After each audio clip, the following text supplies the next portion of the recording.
అక్కయ్య ఇది పాండే భవన్‌లో మన అక్కడ బాబా పహాడ్ ఉంది గదా! హ్మ్. అయితే పహాడ్‌కెళ్ళినప్పుడు యోగం చేయమని చెప్పారు. అందరెళ్లి ఆ పహాడ్ పైన యోగం చేస్తున్నారు. అయితే కొన్ని చాలా ఆత్మలు ఇట్లా కనబడుతున్నాయక్క. అవి నిజమేనంటారా? ఆత్మలేనా అవి?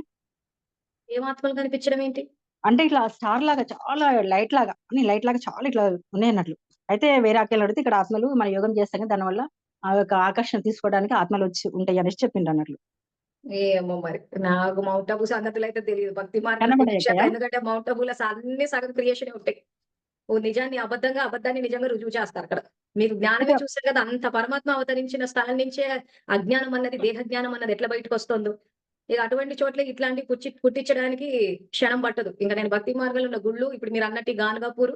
సో, ఇవన్నీ నేను వెళ్లి చూసొచ్చాను కాబట్టి నేను నమ్ముతా గాని మౌంట్ ఆబూ సంగతులు నాకు చెప్పొద్దు. అదే నాకు ఎందుకంటే డౌటొచ్చి మీకు అడుగుతున్నా. భగవంతుడినే మోసం చేశారాళ్ళు. అవును. భగవంతుడే లెక్కకు రాలే. ఆయన ఓ పక్కన ఆత్మజ్ఞానాన్ని ఇస్తుంటే కూడా ఇంత ధైర్యంగా దేహ జ్ఞానాన్ని బయటికి తెచ్చారు. పాటలేసి, భోగులు పెట్టేసి, కర్మేంద్రియాలకు అందరిని వశం చేసి పారేశారు.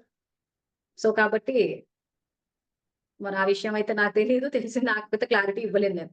అదే చెప్పారు. ఎందుకంటే ఇక్కడ ఇలాగ ఇలా ఆత్మలొస్తుంటాయి. ఆ! మనం యోగం చేస్తుంటాం గదా! అవి భ్రమిస్తుంటాయి కాబట్టి ఆత్మలొస్తాయని చెప్పిండ్రక్కయ్య. అయితే నిజమా కాదా అంటే అని లాజిక్ మీకడుగుతున్నా. ప్రకారం చూసినా మనం యోగం చేస్తుంటే అవి అయేమి వాటికి ఆకర్షితులై ఏం రావు. అంత దైవీ శక్తికి ఆకర్షితులై వచ్చే పవరే వాటికుంటే ముక్తే పొందుండేవి గదా! మీకు ఆ రోజు మౌంట్ అబూ ఎగ్జాంపుల్ నేనేదైతే చెప్పానో అందులో ఏం జరిగింది? బాబా ఏమంటున్నాడు? మీరు నిరాకార స్థితి, బిందురూప స్థితిలో ఉంటే ముక్తొచ్చేస్తదంటున్నారు. సో, మీరు చెప్పిన పహాడ్ మీద మీరు యోగం చేయడం వల్ల ఆత్మలు ఆ రకంగా వస్తున్నాయంటే మరి ముక్తెందుకు ఇవ్వలేదంట వాటికి? బాబా చెప్తున్నాడు ముక్తి ఇస్తాడని చెప్పి. ఆ రోజు నా ఎక్స్‌పీరియన్స్ చెప్పినప్పుడు కూడా ఆ రకంగా చేసినప్పుడు, ఆ ఇద్దరు అక్కయ్యలు ఆ రోజు ప్రశాంతంగా పడుకున్నారు. మేము ఆ తర్వాత అంటే కూల్ డౌన్ అయిపోయాం. అంత అయిపోయింది బానే ఉంది. సో, మరి వీళ్ళు అంత యోగ శక్తితోటి ఇచ్చేసినప్పుడు ఆత్మలకి ఎందుకు ముక్తి రావట్లేదు మరి అక్కడ? ఎందుకు ఇంకా వచ్చి అట్లనే తిరుగుతున్నాయి అంటారు? మనం ఓ ప్రశ్న ఎయ్యాలి ఇట్లాంటోళ్ళు అడిగినప్పుడు.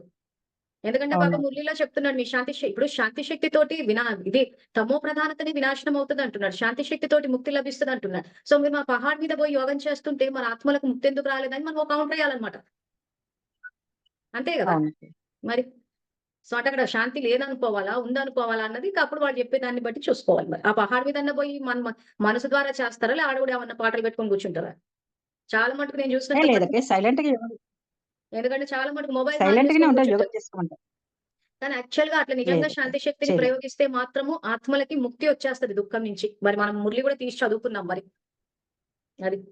ఇంకా అవును.